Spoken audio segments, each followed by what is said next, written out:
RJ Rohini tax நேயர்களுக்கு வணக்கம். இன்னைக்கு இந்த எபிசோட்ல நான் ரொம்ப முக்கியமான ஒரு விஷயத்தை பத்தி டிஸ்கஸ் பண்ணணும்னு நினைக்கிறேன்.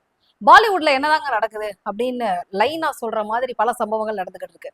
ஒரு 2 months பிஃபோர் தான் வந்து பாத்தீங்கன்னா நடிகர் கோவிந்தா அவருடைய வீட்டுல வந்து ஒரு துப்பாக்கி சூடு என்ன அப்படிங்கறத விசாரணை பண்ணி பாக்குறப்பதான் அதிகாலையில ஏர்போர்ட்டுக்கு போறதுக்கு முன்னாடி தன்னுடைய ஆசை துப்பாக்கியை தொடச்சிட்டு இருந்திருக்காரு. தொடச்சிட்டு இருந்தவருக்கு அப்படியே தெரியாம ஃபயர் ஆகி அது அவர் காலிலேயே பட்டு அப்புறம் ஹாஸ்பிட்டலுக்கு கூட்டிட்டு போய் புல்லட்ஸ் ரிமூவ் பண்ணி கொஞ்ச நாள்ல வந்து ஓய்வெடுத்து பேக் டு ஃபார்ம் அப்படிங்கிற மாதிரி வந்தார். ஸோ அந்த சர்ச்சைகளுக்கே இன்னும் ஒரு பெரிய முற்றுப்புள்ளி கிடைக்காத சூழல்ல தான் வந்து பாத்தீங்கன்னா ரொம்ப பிரபலமான நடிகரான சாயிஃப் அலிகான கத்தியால குத்தி இருக்கிறாங்க. அதுவும் ஒரு இடத்துல கிடையாது, 6 இடத்துல வந்து கத்தியால குத்தி அவர் மருத்துவமனையில அட்மிட் ஆயிருக்காரு. ஃபர்ஸ்ட் ஆஃப் ஆல் அபாய கட்டத்துல இருந்து அவர் மீண்டு விட்டார். ஸோ இப்போதைக்கு சேஃபா இருக்காரு, ஹாஸ்பிட்டல்ல இருக்காரு. ஆனா இந்த சம்பவத்துக்கு பின்னாடி என்ன நடந்துச்சு அப்படிங்கிறதுக்கான ஒரு ஃபுல் எக்ஸ்பிளனேஷன்ஸ் தான் வந்து நான் கொடுக்க போறேன். சாயிஃப் அலிகான் பிரபல கிரிக்கெட்டரான மன்சூர் அலிகான் பட்டோடி இருக்கார்ல, அவருக்கும் ஷர்மிளா தாகூர் இவங்களுடைய பையன் தான் வந்து சாயிஃப் அலிகான்.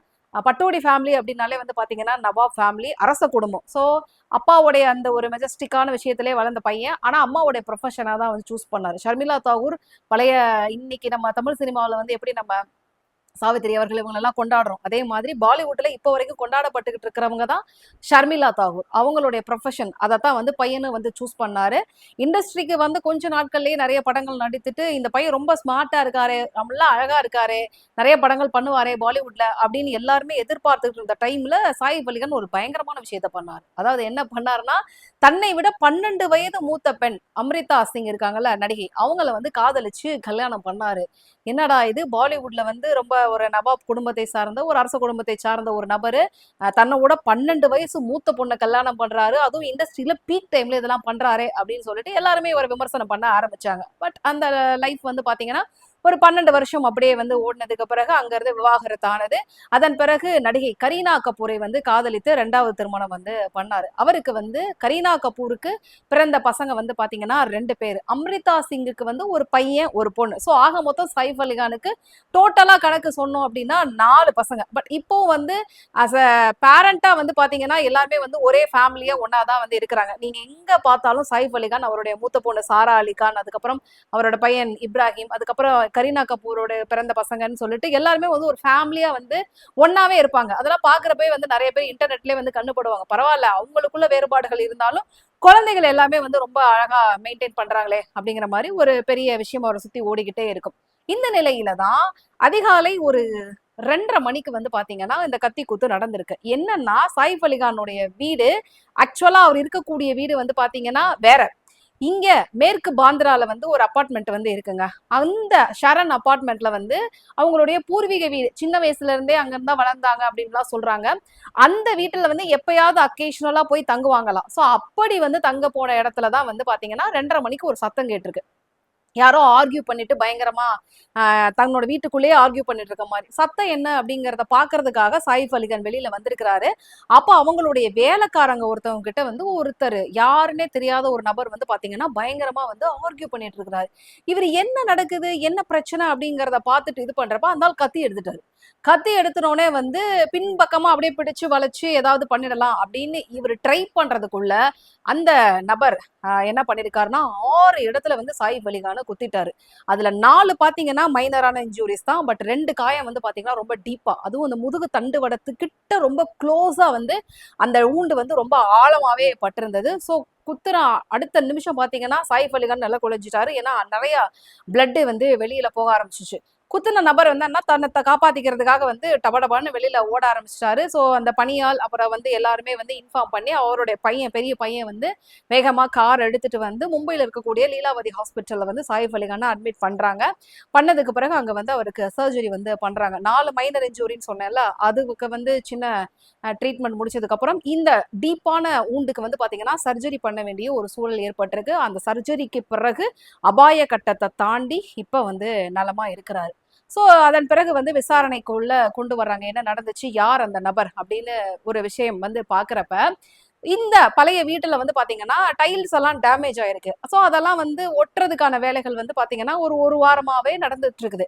அந்த டைம்ல வந்து பாத்தீங்கன்னா டெய்லி காலையில ஆட்கள் வருவாங்க, வேலையை முடிச்சுட்டு போயிடுவாங்க. அதுல யாரோ ஒருத்தர் மட்டும் ஈவினிங் வேலை முடிஞ்சதுக்கு அப்புறம் வெளியில போகாம வீட்டுக்குள்ளேயே பதுங்கி இருந்ததாகவும், நைட்டு ஒரு 2:30 மணி போல எல்லாரும் அயர்ந்து தூங்கிடுவாங்க அப்படிங்கறது கெஸ் பண்ணி அந்த டைம்ல கொள்ளையடிக்கலாம் அப்படிங்கிற மாதிரி திட்டம் போட்டிருக்கிறதாகவும், அந்த டைம்ல எக்ஸிக்யூட் பண்ணலாம்னு வெளியில வந்தப்பதான் வீட்டுல வேலை செய்யறவர் பார்த்த உடனே பயங்கரமா ஷாக் ஆகி கத்த, அவங்க கூட ஆர்கியூமெண்ட் நடக்க, அதை வந்து சாயிஃப் அலிகான் பார்க்க, சரி ஓகே அவனை பிடிக்கலாம் அப்படின்னு சொல்லிட்டு அவரை ட்ரை பண்ண இந்த கத்தி குத்து நடந்ததா சொல்றாங்க. ஸோ அதோட சிசிடிவி ஃபுட்டேஜஸ் எல்லாம் வந்து பாத்தீங்கன்னா இப்ப சமீபத்துல ரிலீஸ் ஆயிருக்கு. அந்த சம்பந்தப்பட்ட நபர் யாரு அப்படிங்கறத ஐடென்டிஃபை பண்ணிட்டாங்க. இப்ப அந்த நபரை பிடிப்பதற்கு வந்து 10 குழுக்கள் வந்து அமைத்து விசாரணை வந்து முடுக்கி விட்டுருக்காங்க. ஒரு ஒட்டு மொத்தமா வந்து மும்பையே வந்து சல்லடை போட்டு அலசி இந்த நபர் யார் அப்படிங்கறத கண்டுபிடிக்கிறதுக்கு வேலைகள் நடந்துகிட்டு இருக்கு. ஸோ இந்த நிலையில தான் இவ்வளவு பெரிய விஷயம் நடந்திருக்கே. மனைவி கரீனா கபூர் என்ன ஆனாங்க அப்படிங்கிற ஒரு கேள்வியும் வந்தது. இந்த சம்பவம் நடந்த அன்று கரீனா கபூர் வீட்டுல கிடையாது. சாயிஃப் அலிகானும் அவருடைய 2 குழந்தைகளும் இருந்திருக்காங்க. அப்புறம் வேலை பார்க்குற ஆட்கள் எல்லாமே வந்து உதவிக்கு இருந்திருக்காங்க. அவங்களுடைய அக்கா கரிஷ்மா கபூர் கூட வெளியில ஒரு பார்ட்டி அட்டன் பண்ணிட்டு அவங்க வீட்லயே நைட்டு ஸ்டே பண்ணிட்டாங்க. அதனால கரீனா கபூருக்கு இப்படி ஒரு சம்பவம் நடந்தது அப்படிங்கறதே தெரியாது. விஷயம் என்னங்கறத கேள்விப்பட்ட பிறகுதான் அவங்களும் பதறி அடிச்சுட்டு ஹாஸ்பிட்டலுக்கு ஓடி வந்து சாயிஃப் அலிகான் கூட வந்து இருந்தாங்க. இன்னொரு லக்கியான விஷயம் என்னன்னு பாத்தீங்கன்னா, இந்த நபர் வந்து கத்தி கூத்து நடந்தது அடுத்த நிமிஷம் வந்து வெளியில ஓடி போயிட்டாரு. ஏன்னா இன்னொரு பக்கத்து ரூம்ல தான் வந்து பாத்தீங்கன்னா சாயிஃப் அலிகான், கரீனா கபூருடைய 2 குழந்தைங்க, சின்ன சின்ன குழந்தைங்க, 4 வயசு 2 வயசுல இருக்கக்கூடிய அந்த குழந்தைகள் வந்து தூங்கிட்டு இருந்தாங்க. தேங்க் காட் அவங்கள எதுவும் அட்டாக் பண்ணல, மற்ற எந்த விஷயங்களும் முயற்சி பண்ணாம இம்மீடியட்டா வந்து போனதுனால பெரும் அசம்பாவிதம் தவிர்க்கப்பட்டிருக்கு அப்படின்னு கூட சொல்லலாம். அதனால மற்றவர்கள் யாருக்கும் எந்த விதமான பாதிப்பும் நடக்காம போயிருக்கு. பட் இருந்தாலும் ரத்த வெள்ளத்துல கடந்த சாயிஃப் அலிகான ஹாஸ்பிட்டல்ல எடுத்துட்டு போறப்போ ரொம்ப ரொம்ப சீரியஸா இருந்ததா தான் டாக்டர்ஸ் வந்து சொல்லியிருந்தாங்க. ஏன்னா அவ்வளோ பிளட் லாஸ் ஆயிருந்தது.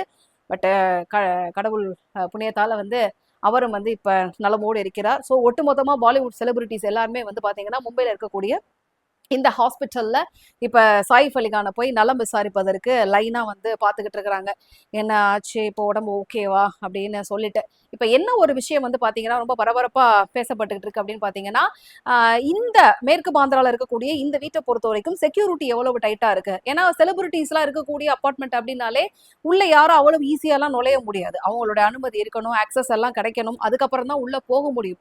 அப்படி எந்த நேரமும் வந்து ஒரு சர்வேலன்ஸுக்குள்ளே இருக்கக்கூடிய ஒரு அபார்ட்மெண்ட்ல ஒரு செலிபிரிட்டி, அவ்வளவு பெரிய செலிபிரிட்டியை வந்து அசால்ட்டா ஒருத்தர் வந்து கத்தி குத்திட்டு ஓடுறாங்க அப்படிங்கிறப்ப பாதுகாப்பு எப்படி இருக்கு அப்படின்னு ஒரு கேள்வியை முன் வைக்கிறாங்க. ஆனா இவருடைய ரெகுலரா அவர் வந்து இருக்கக்கூடிய வீடு அப்படின்னு பாத்தீங்கன்னா ஃபுல் சர்வேலன்ஸ், எல்லா விதமான ஏற்பாடு. ஏன்னா அந்த பகுதி முழுக்கவே செலிபிரிட்டிகள் மட்டுமே இருக்கிறதுனால பயங்கரமான வந்து பாதுகாப்பு ஏற்பாடுகள்லாம் செய்யப்பட்டிருக்கு. ஆனா இந்த வீட்டை பொறுத்த வரைக்கும் இது ரொம்ப பழைய வீடு. அபார்ட்மெண்ட்ல மற்ற சாதாரண அந்த அபார்ட்மெண்ட்ல இருக்கக்கூடிய அவங்க தான் வந்து இருக்காங்க. அதனால பெரிய அளவுக்கு வந்து பாதுகாப்பு ஏற்பாடுகள் ஒரு செலிபிரிட்டிக்கு கொடுக்கக்கூடிய அளவிற்கு பாதுகாப்பு வசதிகள் அப்படிங்கிறது இங்க கிடையாது.